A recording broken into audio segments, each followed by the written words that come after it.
Voilà, c'est plus. Voilà, voilà, le PC, depuis 30 minutes, je suis là-dedans et ça me fatigue là. C'est mieux, voilà. Je vais pas trop m'attarder là.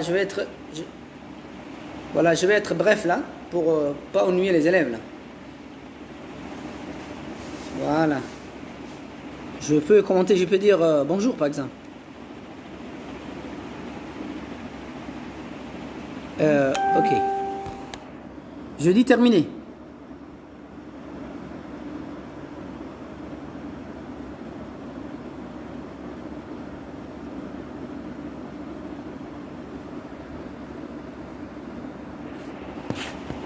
Allô, allô.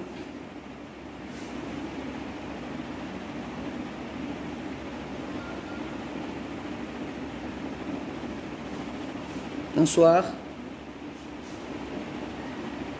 Est-ce que vous êtes là? Courir le gars, courir le 30 minutes. De Facebook de équipe يلا ما يكون قال انا كنت مستني فيلو هيا مغفى كوكرنا غلطنا كوكرنا. Allô, est-ce que vous me recevez? Voilà, on entend un peu que les gens se connectent.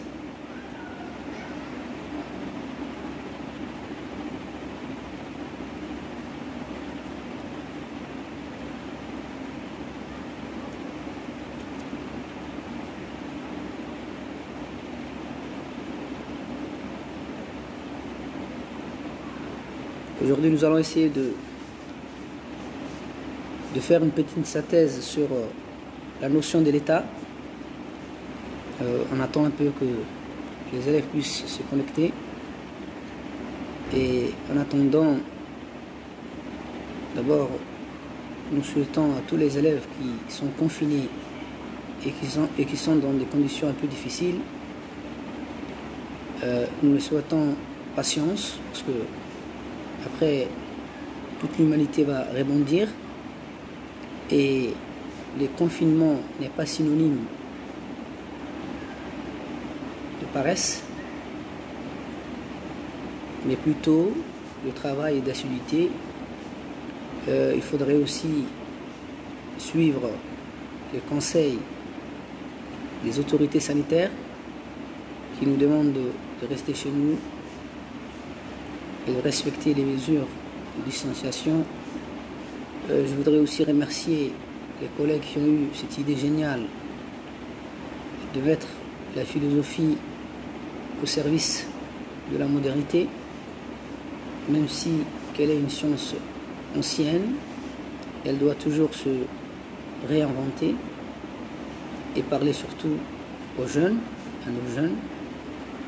Et c'est ce que disait brillamment le philosophe Michel Serres dans son ouvrage Les Petites Poussettes. Voilà. Nous sommes dans un monde où les jeunes d'aujourd'hui vivent dans la virtualité et la philosophie doit elle aussi se mettre au diapason pour ne pas être dépassée. Je remercie beaucoup à nos amis qui ont eu cette idée aussi. Avant de commencer le chapitre, d'abord, il faudrait, en philosophie, les chapitres s'enchaînent et ils ont une certaine cohérence logique et philosophique. Nous sommes dans la 4e partie du programme et dans cette partie s'intitule « Vivre ensemble ». Le vivre ensemble, c'est la vie en société. Et mon collègue Kébé a brillamment expliqué le chapitre sur la société et les politiques. Et il n'y a pas de société, il n'y a pas d'État sans société. Sans la société, l'État ne peut pas exister. Et il faudrait, pour comprendre et appréhender le chapitre sur l'État, il faudrait aussi connaître la notion de la société et du politique. Donc, nous avons dit que le vivre ensemble est je voudrais rappeler brièvement la constitution même de la société, où certains philosophes que nous avons appelés les philosophes du contrat social nous disaient que la société est artificielle et issue d'un commun accord, d'un contrat entre les parties pour quitter l'état hypothétique de l'État pour la société civile, ou bien pour l'État civil. Et donc, les philosophes du contrat social, ils nous expliquent qu'avant tout, c'est un consentement et c'est ça qui crée la société. Et de la même manière aussi,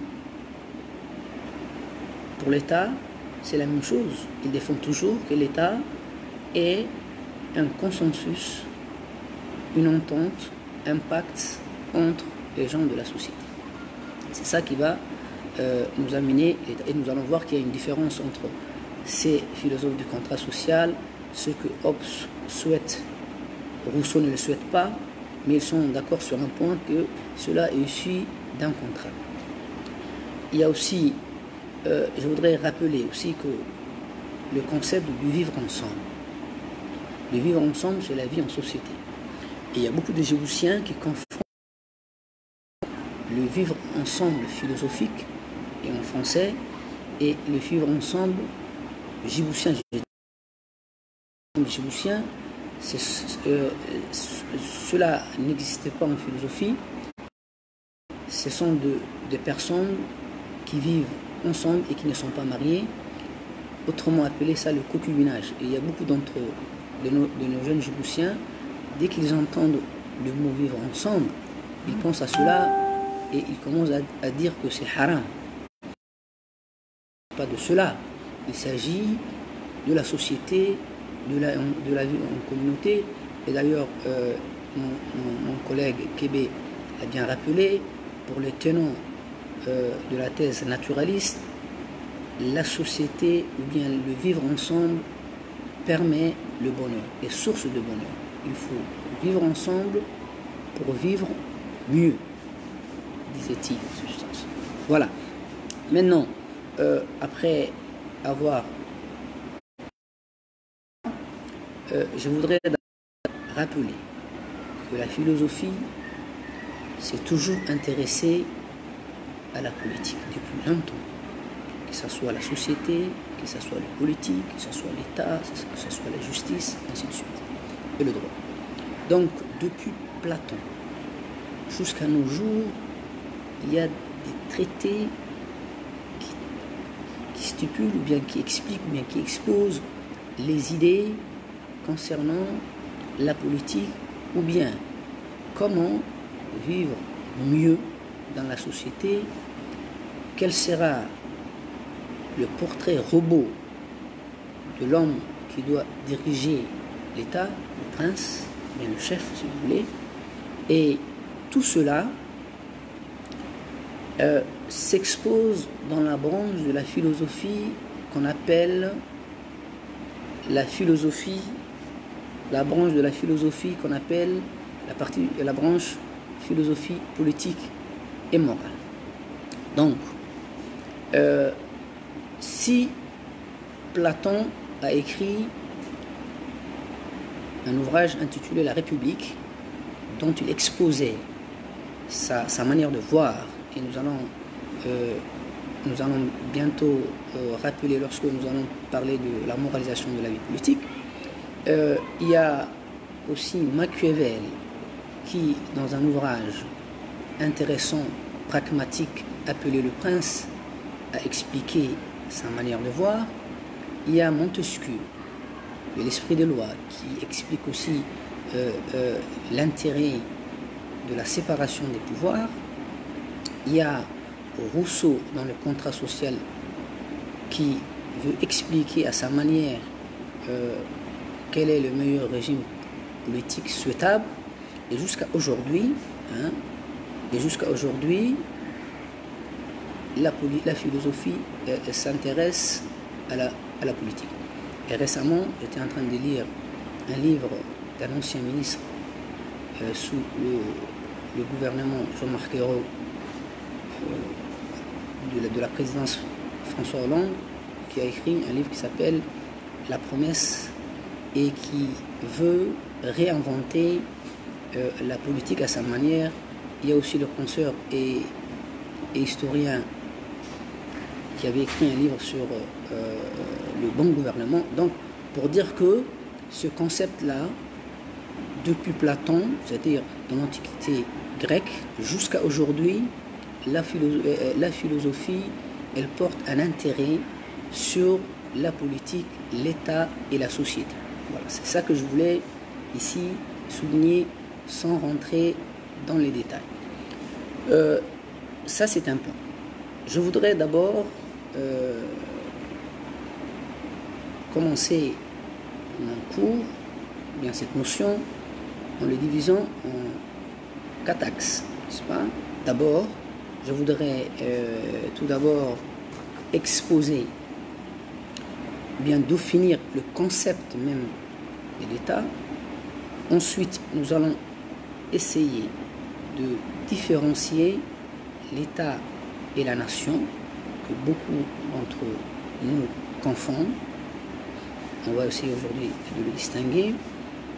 Après, nous allons essayer de voir quels sont les principes dans un État, c'est-à-dire les textes, ainsi de suite. Ensuite, on va voir qui sera cet homme idéal qui va gérer la vie en société, c'est-à-dire cette autorité-là qui régit la vie en société. Quel est cet homme? Quel sera le profil de cet homme d'État qui va tenir le gouvernail, ou bien, autrement dit, qui sera ce prince, ou bien quelles seront les qualités naturelles pour diriger la cité vertueuse. Et enfin, nous allons voir quels sont les différents régimes possibles, en partant de l'aristocratie, de suite, et finalement nous allons essayer de critiquer le concept de l'État, parce que l'État aussi, et là c'est détracteur jusqu'à aujourd'hui. Bien, le premier point que je voudrais expliquer, c'est sa définition. L'État, tout d'abord, est un concept récent qui date du XVIe siècle, parce que dans l'Antiquité grecque, cette notion n'existait pas. On parlait plutôt de la cité, du grec polis. Et à l'époque de Platon et d'Aristote, on parlait généralement de la vie en société, du vivre ensemble et de la cité, et non pas de l'État. Et l'État, c'est un concept récent qui date du XVIe siècle. Si d'abord nous essayons de définir ce concept-là, dans son sens général, n'est-ce pas, l'État est une organisation rationnelle qui permet de régir la vie en société. Donc, c'est ce que je disais tout à l'heure, la société va disparaître si elle n'a pas une autorité qui permet de gérer les conflits entre ses membres. Et donc, dans cette première définition, c'est une organisation rationnelle qui permet de régir la vie en société. Dans sa deuxième définition, au sens juridique, l'État est une personnalité morale, c'est-à-dire ayant chaque pays a un siège aux Nations Unies, et d'ailleurs les citoyens peuvent saisir l'État dans les pays d'état de droit. Lorsque un citoyen se sent lésé, il peut poursuivre l'État, ou bien comme certains le disent, X, n'est-ce pas? Et donc c'est une personnalité morale et juridique. Chaque nation possède un siège aux Nations Unies, et cet État-là, cette définition, c'est un peuple plus son gouvernement, plus les institutions, parce que dans un État, il y a des institutions, que ce soit les institutions judiciaires, la police, l'armée et l'administration. Et surtout, l'État possède des symboles et des emblèmes, comme le drapeau, l'hymne national et un territoire donné. Ça, c'est très important. Donc, lorsque on a vu ces deux définitions, au sens général et au sens strict, que l'État est cette institution ou bien cette autorité qui est là pour régir la vie en société ou bien en communauté. Ensuite, nous allons essayer de distancier ou bien de différencier le concept de l'État et le concept de la nation. Tout à l'heure, j'ai omis de souligner la définition de Max Weber, qui est très importante et qui définissait le détenteur du monopole de la légitime. C'est très important. Détenteur du monopole de la violence légitime. Et qu'est-ce qui va légitimer cette violence? Ce sont les institutions, ce sont les lois votées et en vigueur dans chaque État. Donc, je voudrais revenir au deuxième point. C'est quoi le deuxième point? Quelle est la différence entre l'État et la nation? Nous avons tout à l'heure bien défini c'est quoi l'État, et nous avons dit voilà qu'elle peut être une personnalité morale et juridique. Maintenant, qu'est-ce que la nation? La nation est plus profonde que l'État. On ne peut pas parler de nation parce que les tracés de nos territoires ont été faits d'une manière absurde et incohérente lors de la conférence de Berlin présidée par le chancelier Bismarck. Et donc, il y a dans des pays, il y a plusieurs communautés qui n'ont pas la même religion, qui n'ont pas la même croyance et qui n'ont pas le même destin commun. C'est très important. Donc, d'abord, qu'est-ce que la nation? La nation, dans son sens ancien, elle s'apparente à la communauté politique.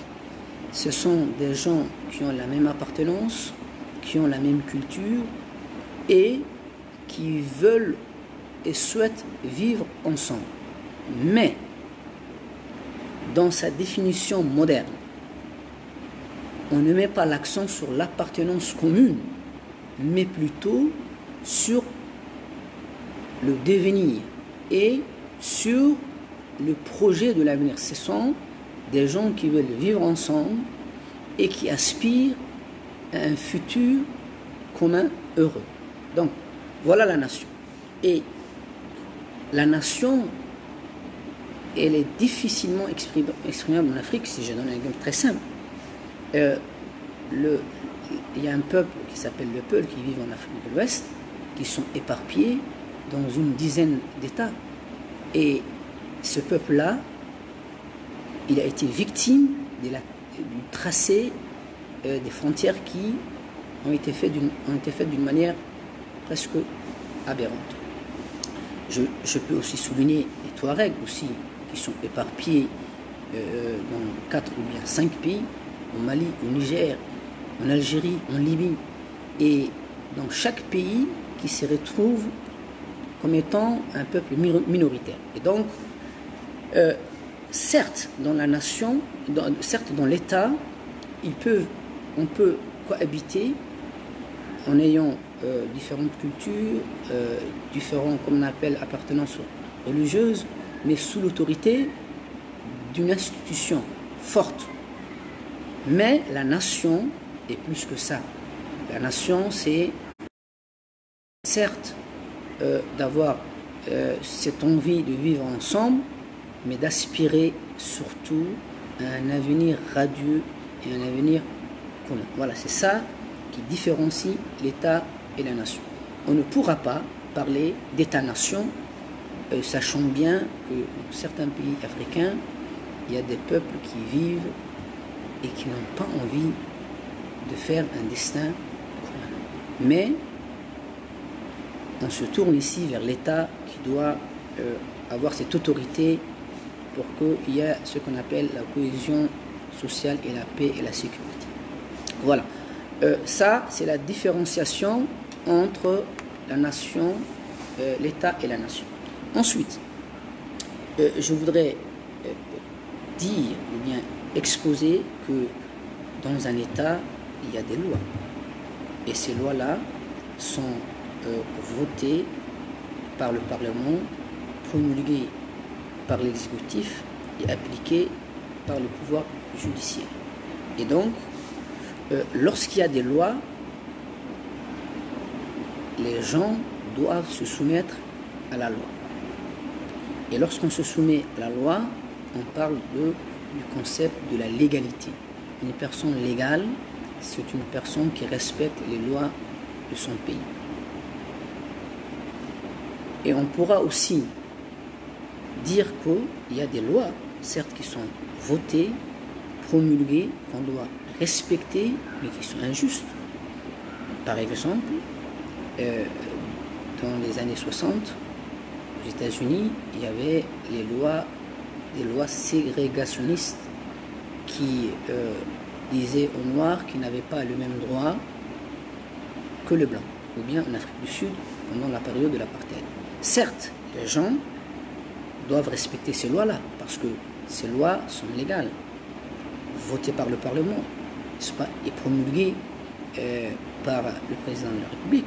Donc on doit respecter ces lois-là, mais dès qu'une loi est injuste, la conscience veut qu'on s'insurge. Et ici, on parle d'un deuxième principe. Ce deuxième principe, c'est la légitimité. C'est quoi la légitimité? C'est lorsqu'on s'aligne sur le droit, non pas positif, mais sur le droit naturel, que je n'ai pas envie de détailler ici parce qu'il y a un chapitre sur la justice et le droit. Donc, lorsque nous avons vu cela, je voudrais passer maintenant au profil de cet homme-là qui doit diriger la société ou bien la politique. D'abord, comme la branche même que j'ai citée tout à l'heure, cette branche qui s'appelle la philosophie politique et morale, il y a certains penseurs qui ont voulu moraliser la politique. Surtout les philosophes grecs de l'époque classique. Je parle de Platon et d'Aristote, voyaient en la politique que la politique était presque inséparable, elle était inséparable de la morale et qu'elle devait être un instrument, ou bien que la morale devait guider la politique.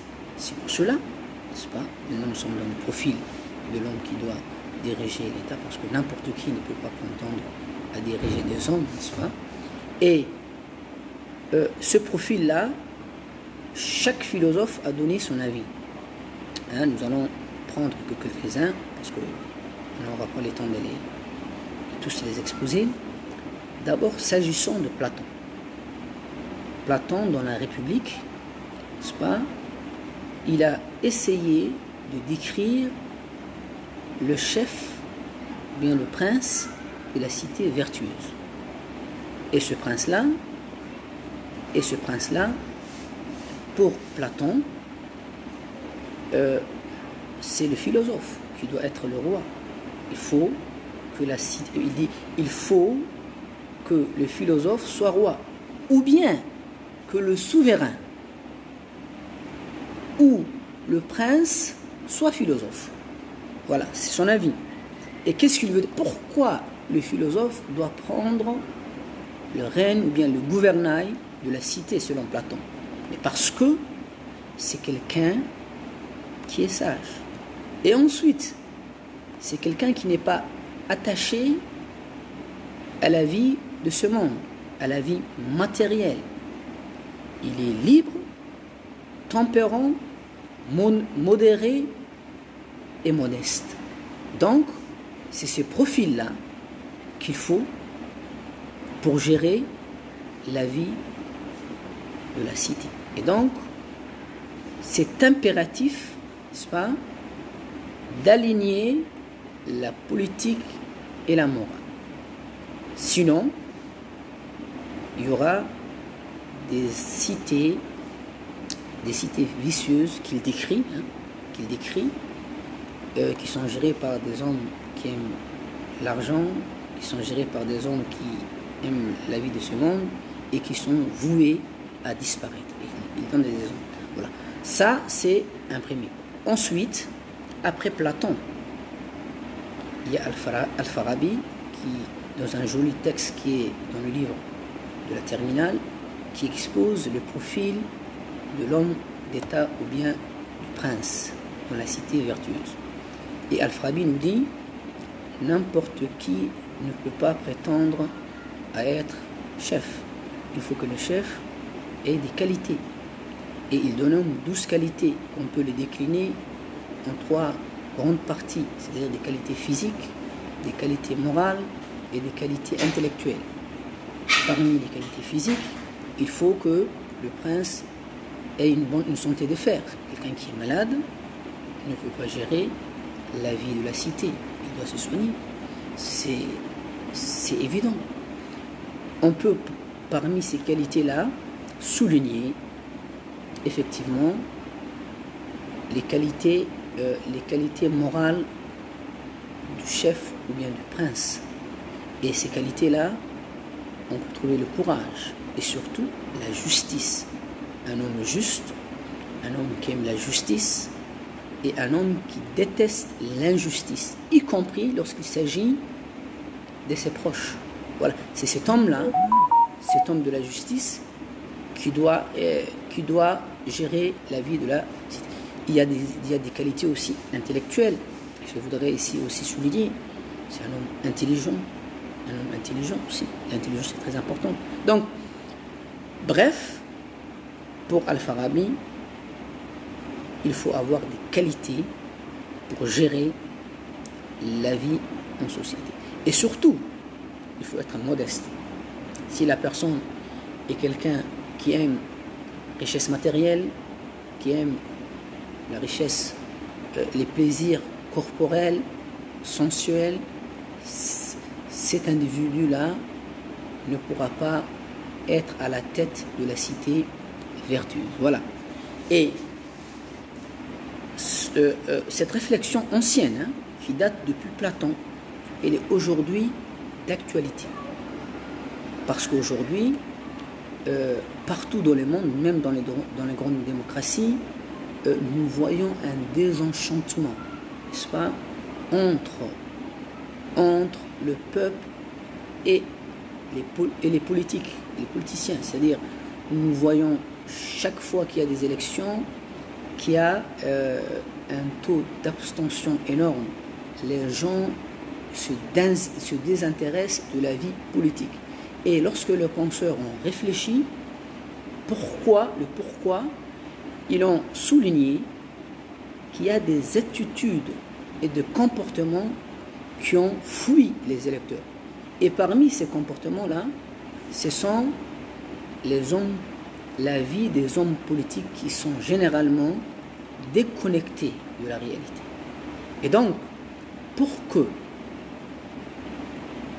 il y a une certaine union entre la politique et le peuple, il faudrait moraliser la vie politique. Nous avons vu plusieurs scandales, des ministres, des hommes d'État qui ont été, comme on appelle, poursuivis par la justice. Et chaque année, parce que chaque élection, les gens ne veulent plus entendre parler de ces gens. C'est pour ça que il y a une loi qui a été votée en France qui s'appelle la loi de la moralisation de la vie politique. C'est-à-dire, il faut que ceux qui sont à la tête de l'État soient des hommes irréprochables, exemplaires. S'ils ne le sont pas, ils ne peuvent pas représenter les élus. Et nous voyons ce qu'aujourd'hui on appelle le dégagisme, c'est-à-dire qu'à chaque élection, on se débarrasse des hommes politiques, mais parce que leur comportement et leurs attitudes sont déconnectées de la vie réelle. Voilà, je ne voulais pas m'attarder sur ça. Donc, nous avons vu, voilà, ce point-là, que il faudrait avoir l'intelligence de pouvoir moraliser la politique. Sinon, nous allons hériter des États qu'on appelle vicieux, où il y aura la tyrannie. Mais, il y a Machiavel, dans son livre intitulé Le Prince, qui a une autre réflexion différente de l'idée que je venais tout à l'heure d'exposer. Et dans Le Prince, qu'est-ce qu'il nous dit? Le prince n'a pas besoin de la morale ni de la vertu pour gérer la vie de la cité. Pourquoi? Pour une raison simple. Parce que les gens qui y vivent dans cette cité ne sont pas d'abord tous vertueux. Et deuxièmement, il expose un homme soucieux de la cohésion et de la paix. Il dit que le prince doit soit user de la force, soit de la ruse. La force qui est propre à la bête et la ruse, n'est-ce pas, à l'homme. C'est-à-dire, si le prince sait manier ces deux-là, il peut diriger tranquillement. Nullement besoin de la morale pour gérer la vie en société.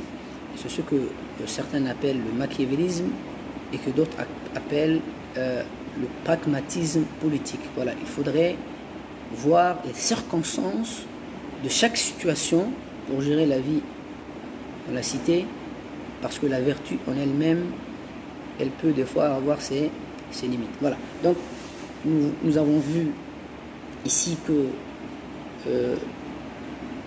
Machiavel ne partage pas la moralisation de la vie. Et d'ailleurs, en parlant de la promesse, il dit que le prince peut ne pas tenir la promesse qu'il a faite. Et c'est pas ça qui va faire sa force, hein, et nullement besoin de moraliser la vie politique. Voilà, ça, c'est le profil des hommes d'État. Ce que nous avons appelé la moralisation de la vie politique.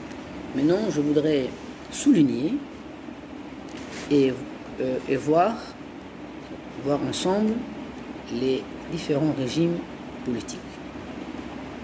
En partant de l'aristocratie, n'est-ce pas, la monarchie, l'aristocratie, l'oligarchie, la monarchie, la démocratie. Et pourquoi pas de la tyrannie. D'abord, l'aristocratie, c'est un régime politique où le pouvoir est détenu par les meilleurs. Les meilleurs, et ces meilleurs-là, c'est une question à se poser.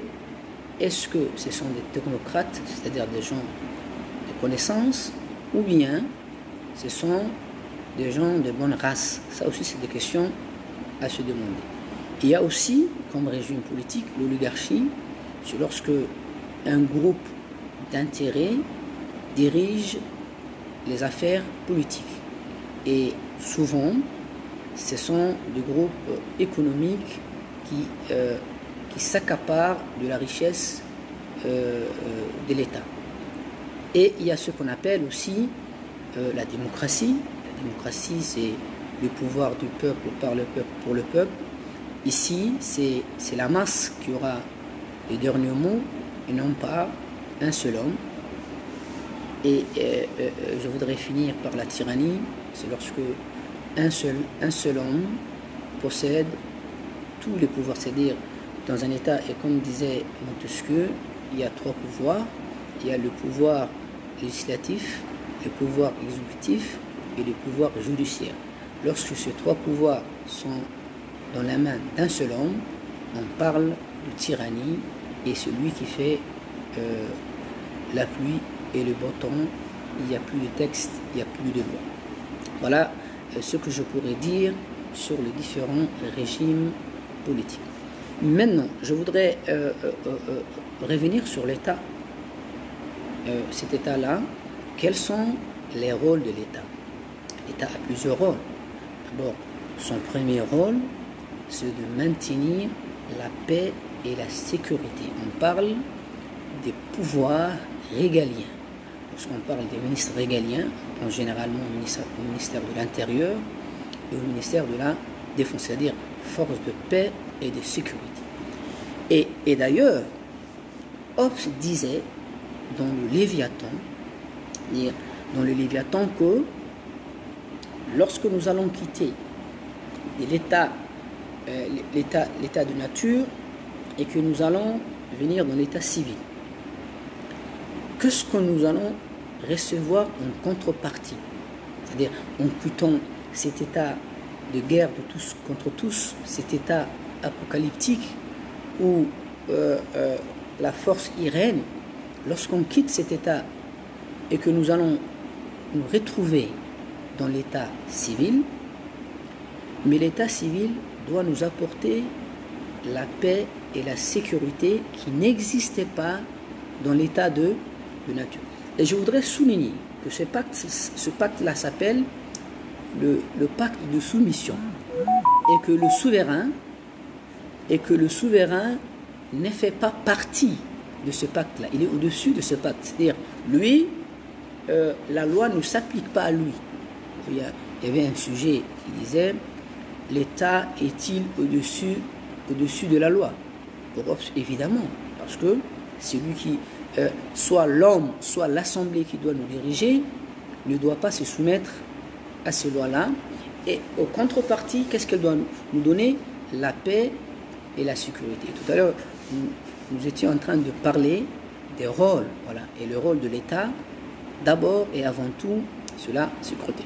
Et sur ce point-là, Rousseau n'est pas d'accord, parce qu'il ne le décrit pas l'état de la nature de la même façon qu'Hobbes. C'est un état où il y a une certaine liberté, mais il y a un certain égoïsme. Et lorsque nous allons quitter cet état-là pour l'état civil, d'ailleurs, moyennant un contrat, on appelle ça, ce pacte-là s'appelle le pacte d'association, le souverain, ou bien celui qui va gérer la vie en communauté, n'est pas au-dessus de la loi, mais les lois s'appliquent à lui aussi. Et donc, pour lui, l'État doit nous garantir la liberté que nous avions dans l'état de nature. Donc, après la sécurité et la paix, le rôle de l'État, c'est de garantir, selon Rousseau, la liberté. Nous savons aussi que parmi les titres du président de la République, chef d'État, chef du gouvernement, chef des armées, il y a aussi un titre qu'on ne cite souvent pas, mais il est aussi le garant des libertés individuelles. Il doit permettre à chaque citoyen la liberté de penser, d'opinion, de croyance et d'association. C'est très important. Donc voilà, la liberté étant les rôles de l'État. Ensuite, en économie, si nous passons dans la rubrique économie, l'État aussi doit réguler la vie économique. Les élèves de la ES le savent très bien. Keynes défendait cette théorie. On appelle l'État-providence, ou bien le fait que l'État doit intervenir et soutenir l'économie. Et d'ailleurs, nous avons un exemple très simple. Nous sommes dans une période difficile. Nos États, que ce soit en Afrique, ils essayent de contribuer pour que l'économie ne puisse pas s'écrouler. Et récemment, en Europe, le Parlement européen, ou bien l'exécutif européen, a voté un budget de 50 milliards, n'est-ce pas, pour soutenir l'économie. S'il n'y avait pas ce coup de pouce, mais il y aurait une crise grave. Voilà. Et le rôle de l'État, c'est de soutenir la vie économique, mais aussi de prendre les impôts de la frange de la population la plus riche pour donner aux plus nécessités. il y a des impôts, il y a les TVA, il y a la TVA, il y a aussi un impôt qui a été supprimé récemment, l'ISF, impôt sur la fortune, qui a été supprimé par le gouvernement Macron, qui permettait de prendre des riches pour donner aux pauvres. Et le RMI aussi, donner aux gens qui ne travaillent pas un revenu minimum pour qu'ils puissent vivre, ça aussi, c'est ce qu'on appelle la justice sociale. Voilà. Bon, voilà les rôles que je pourrais, comme on appelle, résumer. Il y a d'autres rôles, hein, nous ne pouvons pas tous les citer ici. Donc, je voudrais revenir à un dernier point. C'est quoi? C'est que l'État aussi a ses détracteurs et que l'État, comme nous avons vu la religion et d'autres chapitres, on peut à son tour critiquer. Et parmi les critiques de l'État, d'abord il y a les anarchistes, n'est-ce pas, qui défendent, qui ont un slogan ni maître ni Dieu, c'est-à-dire ils ne veulent pas des lois qui entravent leur liberté, parce que dans un État, il y a des lois. Hein. Il faut que chacun puisse respecter ces lois-là. Si je donne un exemple, si je veux m'installer, mais je dois contacter les autorités. Si je veux prendre un terrain, une parcelle, il y a le domaine, il y a la société immobilière, il y a les impôts. Donc, et je ne peux pas pêcher ce que je veux. Il y a des espèces protégées, n'est-ce pas? Je ne peux pas pêcher là où je veux. Il y a des plages privées. Donc, les anarchistes sont les apôtres d'un libéralisme total qui s'apparente à la licence. Ils ne veulent ni normes, ils ne veulent ni loi, ils ne veulent ni religion, et ils disent que l'État est un frein à l'épanouissement personnel. Ça, c'est une première critique.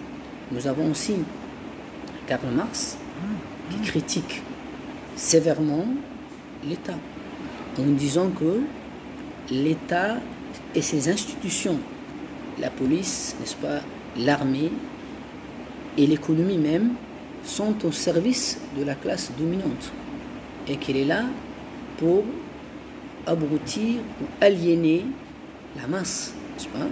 Si aujourd'hui il y a des manifestations, récemment nous avons vu les manifestations des Gilets jaunes, mais la police est au service de l'État.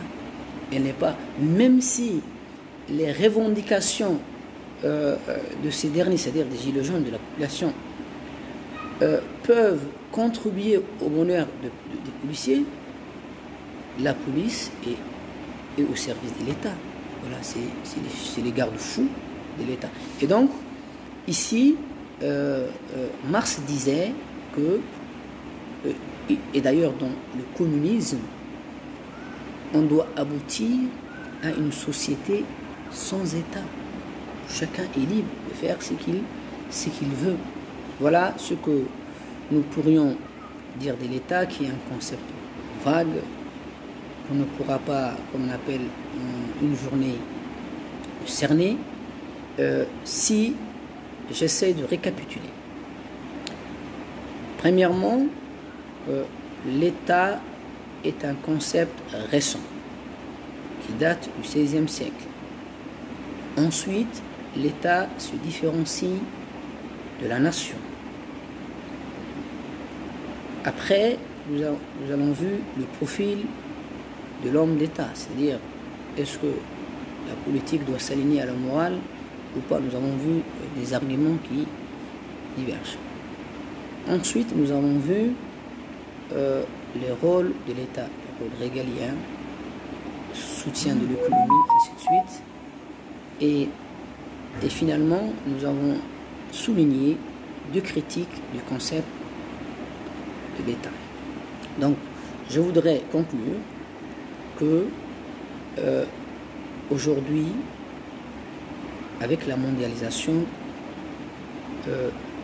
les États ont perdu, surtout lorsqu'il s'agit de l'Union européenne, ont perdu leur pouvoir.